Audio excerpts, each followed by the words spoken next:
juda ham bir nozik nuqta bor. Agar banda Alloh tomonga qarab bir qadam bossa, Alloh u tarafga qarab bir necha qadam bosadi. Banda Alloh taologa qaytay, bo'ldi endi tavba qilay degan fikrni kallasiga olib kelishligi bilan hali hech narsa qilmadi, qaranglar. Bo'ldi endi bugundan ichmayman dedi. Bo'ldi bugundan boshlab namozni boshlayman dedi. Shu fikr kallasiga kelishligi bilan Alloh taolo shu bandani qalbiga saodatni berib qo'yadi. Xotirjamlik berib qo'yadi, taskin berib qo'yadi. Shu etapdan o'tganmiz ko'pchiligimiz. Bo'ldi.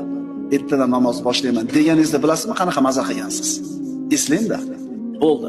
Sigaretni tashladim bugundan boshlab dedingiz. O'sha momentni eslangda. Alloh taolo bandasini tavbasiga shuna bir mushtoq bo'lib turadi. Alloh taolo bandasini tavba qilishini shunaqa yaxshi ko'radi. Hali hech narsa qilmadi. Nima qildi faqat? Bo'ldi. Ertadan bomdodga chiqib namozni boshlayman deyishiga bilasizmi qanaqa xotirjam bo'ladi qalb?